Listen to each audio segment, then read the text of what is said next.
Oh, hello again. Now, I've never been a fan of milk for as long as I can remember, but my mother would serve us sour milk and sadza, and this is pap as they call it here in South Africa. I absolutely loved sour milk, but it had to be sweetened with a teaspoon or two of sugar to make me eat it. Now, back in the day, there was a dairy company in Zimbabwe called Dairy Board, which produced the best sour milk, which almost resembled the one my grandmother would make. I used to watch my grandmother make this stuff whenever we visited her. The herd boy would be sent to milk the cow, so we'd have fresh milk for the morning tea. But I must say, I hated the smell and taste of fresh milk straight from the cow. For me, it just tasted like cow. My palate just was not used to that milk. I was more used to the pasteurized version we got from the supermarket. But I did prefer my grandmother's fermented version of milk, which she would make by pouring the fresh milk into a clay pot. She would cover the pot and then she'd place it in a warm place close to the fire. Now, the bacteria in the milk would then acidify or ferment the milk overnight to make it sour. You see, in rural Zimbabwe, there was no electricity to run a fridge. So fresh milk that was milked on the day, but not used on the day, would be fermented into sour milk, and it would then be eaten for supper or lunch the next day. No food was ever wasted or thrown away. There was always a way to preserve it. Now, even though I disliked drinking fresh milk, and I still dislike drinking fresh milk, I could take it in my tea or coffee or even in my cereal. But then again, here's the thing. When I got to 50, I started to feel bloated and very gassy. I thought maybe it was the hormone changes in my body because lots of things were starting to change in my body. Stiff joints, weakening bladder, hot flashes, all the horrible things that menopause brings. So off I went to my doctor and I said to her, please do something. I can't take this anymore. So she put me on hormone replacement therapy. And after a couple of weeks on this stuff, the joint ache stopped. The hot flashes disappeared. I gained a bit of weight, but that was fine because at least the horrible stuff had gone. However, my bloating issues persisted. Now, during a round of golf one day with my learned friend, Professor Lang, I mentioned my bloating problem, and he asked me if I consumed milk, and I said, yes, I did. And then he said, you could be lactose intolerant. So why don't you stop taking milk for a few days and see if the problem persists?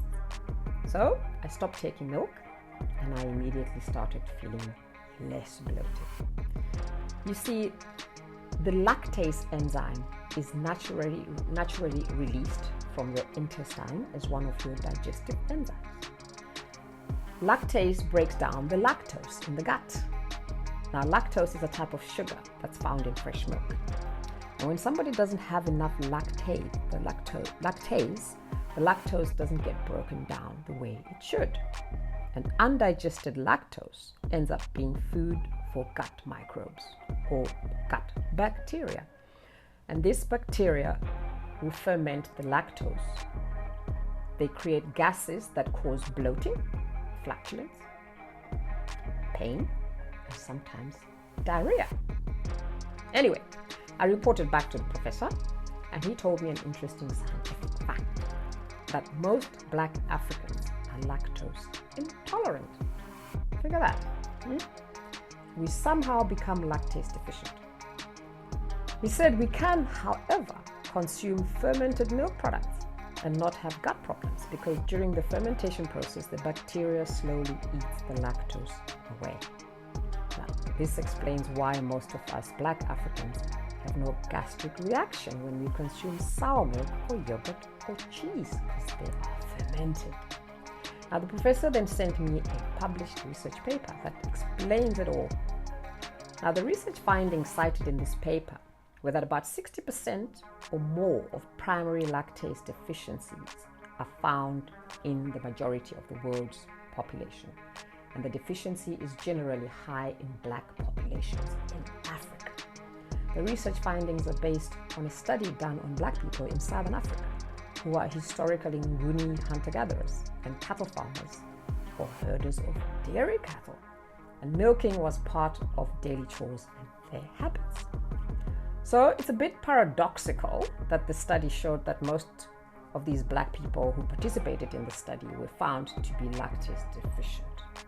And this was because they consume milk in its fermented form, which has lower lactose content than fresh milk.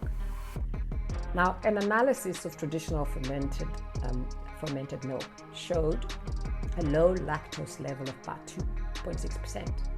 But I find it very interesting that the paper also says that milk remains more or less unchanged after fermentation in terms of the total nitrogen content, protein content, and the fatty acid content, which means the nutritional qualities of fermented milk products remain the same as those of unfermented milk.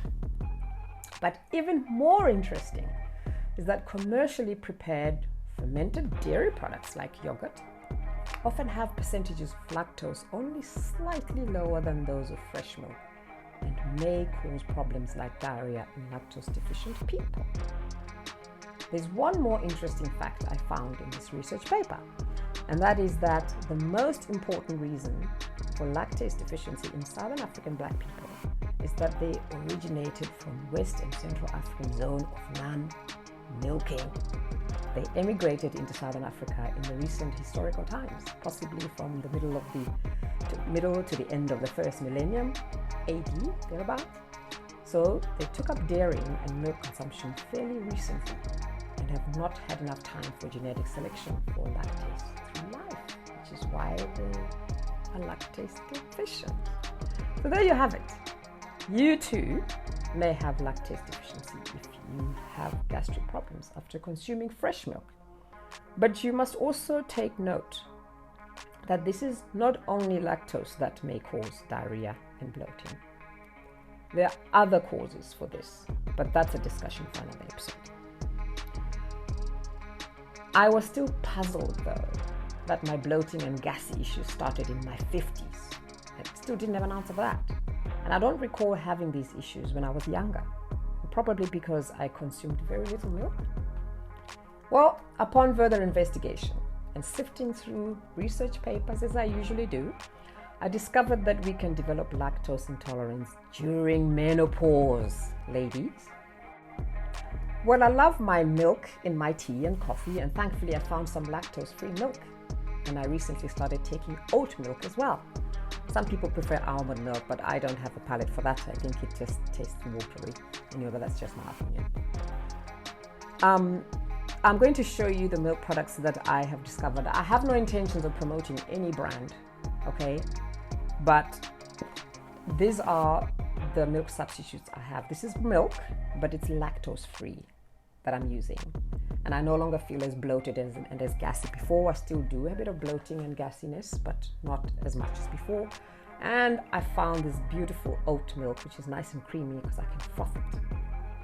Well, I'm still on a mission to eliminate the bloating and gas permanently. And I think I'm onto something which I'll tell you about once I'm done with my trial. Okay, until the next episode,